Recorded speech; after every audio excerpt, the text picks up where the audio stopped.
नमस्कार दोस्तों, मैं बलदेव आप सभी का स्वागत करता हूं एक बार फिर से अपने YouTube मंच पे। आज की जो सबसे बड़ी खबर आ रही है उत्तर प्रदेश समाजवादी पार्टी से है। समाजवादी पार्टी के लौटन राम निषाद को लेकर है। लौटन राम निषाद समाजवादी पार्टी के नेता हैं। समाजवादी पार्टी के मजबूत कार्यकर्ता और नेता दोनों पद इस समय बखूबी निभा रहे हैं। यही कारण है कि समाजवादी पार्टी के अंदर अब लगातार निषाद समाज के एक बड़े चेहरे को बनाने के लिए लौटन राम निषाद का नाम आ रहा है। लौटन राम निषाद को लेकर लगातार समाजवादी पार्टी के कार्यकर्ता समाजवादी पार्टी के अंदर ही ये मांगे उठ रही हैं कि समाजवादी पार्टी लौटन राम निषाद को किसी बड़े पद के लिए जिम्मेदारी दे। हो सकता है आने वाले समय में इनको एमएलसी बनाया जाए, क्योंकि कई सूत्रों की माने तो लौटन राम निषाद को किसी सुरक्षित सीट से एमएलसी बनाया जा सकता है। लेकिन इस बात से पहले कई ऐसे लौटन राम का बयान आता है। लौटन राम निषाद को आप लोगों ने जब भी देखा होगा मीडिया के सामने किस तरीके से अपनी बातों को रखते हैं, पीडीए अल्पसंख्यक दलित पिछड़े समाज की बात करते हुए दिखेंगे। वहीं पे लौटन राम निषाद को लगातार पूरे उत्तर प्रदेश की राजनीति में निषाद समाज का एक बड़ा नेता माना जाता है। हालांकि उत्तर प्रदेश में संजय निषाद जो इस समय भाजपा के साथ सरकार में है, कैबिनेट मंत्री भी हैं और निषाद समाज के बड़े नेता हैं, लेकिन संजय निषाद और लौटन राम निषाद में अंतर ये है कि लौटन राम निषाद अपने समाज के लोगों के बीच में आते जाते रहते हैं और संजय निषाद दिल्ली विराजमान रहते हैं। ये अपने समाज के लोगों से 10% मुश्किलन मिल पाते होंगे, 90% अपने समाज के लोगों से नहीं मुलाकात करते हैं। संजय निषाद एक ऐसे नेता हैं जो लगातार दिल्ली लखनऊ विराजमान रहते हैं। निषाद समाज पर कोई घटना होती है या अति पिछड़े समाज पर कोई घटना होती है, इनका एक भी बयान नहीं आता है संजय निषाद का। वहीं पे लौटन राम निषाद जो अति पिछड़े समाज के बड़े नेता के तौर पर उभर रहे हैं, लगातार पीडीए अल्पसंख्यक दलितों की बात करते हुए आपको दिखेंगे।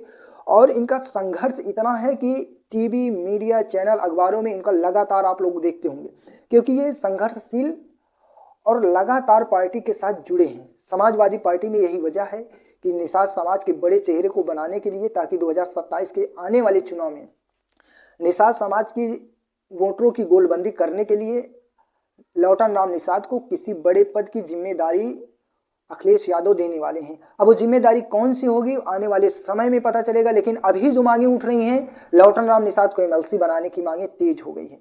लगातार ये बातें उठ रही हैं कि 2027 में जब चुनाव होगा विधानसभा का, उसमें लौटन राम निषाद को किसी ऐसी सुरक्षित सीट से इनको चुनाव लड़ाया जाएगा। अगर चुनाव लड़ते हैं तो कहीं न कहीं पीडीए को मजबूती मिलेगी। अति पिछड़े समाज से आने वाले जितने भी छोटे नेता हैं, चाहे वो पाल हो, प्रजापति हो, विश्वकर्मा हो, निषाद हो, नाई हो, तमाम ऐसी जातियां हैं जिनकी वजह से समाजवादी पार्टी मजबूती की ओर जा रही है।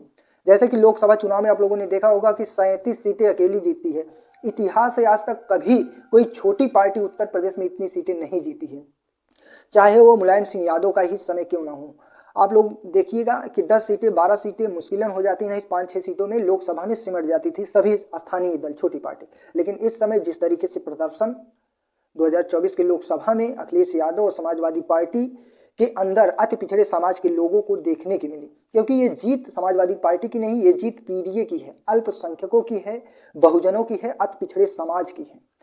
आज तक लोग यही समझते रहे कि ईवीएम में गड़बड़ी हो रही, ईवीएम में गड़बड़ी हो रही, बैलेट पेपर में भी गड़बड़ी होता था, लेकिन अति पिछड़ा समाज ऐसे करके 14-15 जातियां हैं, जिसमें से 6-7 जातियां मुख्यतः, जैसे पाल, प्रजापति, विश्वकर्मा, नाई, केवट, ऐसे तमाम ऐसी जातियां हैं जिनकी वजह से हमेशा भारतीय जनता पार्टी लगातार जीतती आ रही है। यही कारण है कि सभी छोटी पार्टियां धीरे धीरे खत्म होती जा रही थी। ये समझ नहीं पा रहे थे।